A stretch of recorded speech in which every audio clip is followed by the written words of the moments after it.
รัฐบาลสหรัฐตัดงบประมาณให้กับสื่อข่าวใหญ่มันหมายความว่าอย่างไรสำรวจการตัดสินใจที่น่าตกใจของรัฐบาลสหรัฐในการตัดงบประมาณให้กับสื่อข่าวใหญ่และผลกระทบทั่วโลก Wow, sometimes in the world of global news, things happen that really shake things up.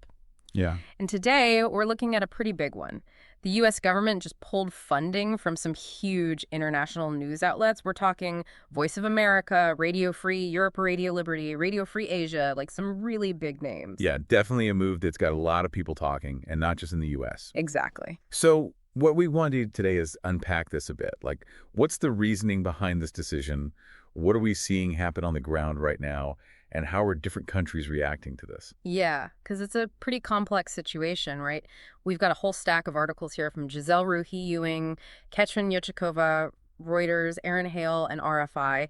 Each one kind of gives us a different angle. Absolutely. But our mission today is to cut through all the noise and give you a clear picture of what's going on, why it matters, without getting bogged down in all the tiny details. Right. So to kick things off, let's start with the why. What exactly did the U.S. government do, and what was the reasoning behind it? So it all seems to stem from an executive order that President Trump issued last Friday. Basically, it calls for eliminating what they call non-statutory components from different government entities. And one of those entities was the U.S. Agency for Global Media, which you'll often hear referred to as USAGM. USAGM. Right. Okay. And then, really quickly, on Saturday, USAGM comes out and says they're immediately terminating the grants that fund these news organizations, VOA, RARL, and RFA. So it sounds like the Trump administration is, framing this as a cost-cutting measure, Yeah. trying to streamline the government. We've even seen people like Elon Musk chime in saying, these outlets are wasting taxpayer dollars and maybe not really serving U.S. interests. Uh-huh. And then you have the White House coming out and saying these cuts make sure that taxpayers are no longer on the hook for radical propaganda. Right, which is a pretty loaded statement. Yeah, it definitely suggests a very particular view of these organizations. It does. And it's important to point out that not everyone shares that view. Right. Radio Free Europe, Radio Liberty. They didn't just sit back. They actually filed a lawsuit against USAGM and two specific officials, Kari Lake and Victor Morales. Their argument is that funding these operations isn't some optional thing. It's actually a legal requirement of USAGM. It's written into law. So they're saying it's not just a policy disagreement, but an actual legal violation? Exactly. They argue that Congress specifically allocated these funds, and the International Broadcasting Act, which is the law governing all this, mandates that this money be given out through grants. So by refusing to hand over the money, RRL is saying USAGM is breaking the law. So they're not backing down at all? Not one bit. Stephen Capus, who's the president and CEO of RRL, called the grant termination a massive gift to America's enemies. Said they're going to fight this tooth and nail. So let's talk about the immediate fallout of this decision. What's happened on the ground since these announcements were made? Well, the very same day, Saturday, Voice of America placed over 1,300 of its employees on leave. Oh my gosh. That's a huge number of people, and it really indicates that VOA might not be able to function much longer. Yeah, that sounds like a potentially fatal blow. It really does. And it's not just VOA. This move basically means the likely end for Radio Free, Radio Liberty, Radio Free Asia, the Middle East Broadcasting Network, and the Open Technology Fund, all these entities that fall under USAGM. So we're looking at a significant dismantling of this whole network of international broadcasters. And I imagine this hasn't gone unnoticed by some countries that have had let's say, a contentious relationship with these outlets in the past. Absolutely. Particularly China and Russia. You hit the nail on the head. Both countries have been pretty open about their, let's say, satisfaction with this turn of events. It's worth noting that back in 2017, both China and Russia designated RARL and VOA as foreign agents. Right. So they clearly viewed them as influential and, well, maybe not in a way they liked. So how have they reacted now? Pretty bluntly, actually. Margarita Simonian, who's the editor-in-chief of Russia's state-run broadcaster, RT, she actually called Trump's decision a holiday for her team. Oh, wow. She even said, we couldn't shut them down, unfortunately, but America did so itself. So you can really sense the lack of sadness on her part. Yeah, it sounds like they feel like they've won something. It does. And Kremlin spokesperson Dmitry Peskov, he kind of doubled down on that, calling these outlets purely propagandistic and saying it's really an internal U.S. matter. like not something they're going to lose sleep over. So it seems like they feel like a thorn in their side has been removed. Definitely. And the Moscow Times actually reported that some current and former Kremlin officials felt these outlets were actively trying to sow discord and damage the Kremlin's image, Yeah. especially in those post-Soviet states. I see. So they felt threatened by their influence. Absolutely. And the reaction from China has been just as, let's say, celebratory. Yeah, I was going to say, I bet they haven't been holding back either. Not at all. Yeah. The Global Times, which is a state-affiliated media outlet in China called VOA, a lie factory, that's been discarded by its own government like a dirty rag. Wow. They even said that almost every malicious falsehood about China has VOA's fingerprints all over it, Yeah. which, ignores VOA's work on, say, reporting on human rights issues and countering disinformation. And then you have a columnist from the Beijing Daily saying VOA has been notorious for spreading lies and that the world is waking up. So you have this really stark contrast. On one hand, you have China and Russia essentially celebrating this move. Right. And then on the other hand, you have a lot of concern and criticism being voiced. Absolutely. A lot of U.S. lawmakers and human rights advocates are pretty alarmed by this whole thing. They're saying it's a huge blow to what they call America's soft power, which is basically the ability to influence through, attraction and persuasion rather than force. Right. And they're worried that this move basically gives a free pass to countries like China, which have been, really expanding their own global media presence. Exactly. And that point about China's growing influence is a key one. Yeah. Like you have Raja Krishnamurthy, who's the top Democrat on the House Select Committee on China, and he said the only people cheering for this are adversaries and authoritarians around the world. That sums it up pretty well, doesn't it?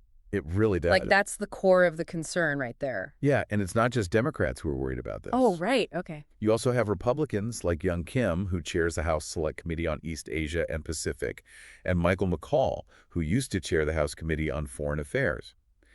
They've also spoken out against these cuts, especially when it comes to Radio Free Asia. Okay. They say these outlets are crucial for pushing back against authoritarian regimes, promoting freedom and democracy, and cutting their funding just weakens America's position on the world stage. So there's bipartisan concern about this, and it's not just coming from within the U.S. either, right? We've seen reactions from international organizations and other governments too. Oh, absolutely. The EU put out a statement saying this decision risks benefiting our common adversaries. Yeah. And they highlighted how important a free press is for democracies to function properly. Right. And then you have Jan Lipovsky, who's the Czech foreign minister. He made a really powerful statement. He said, these outlets remain among the few free sources of information for those living in oppression.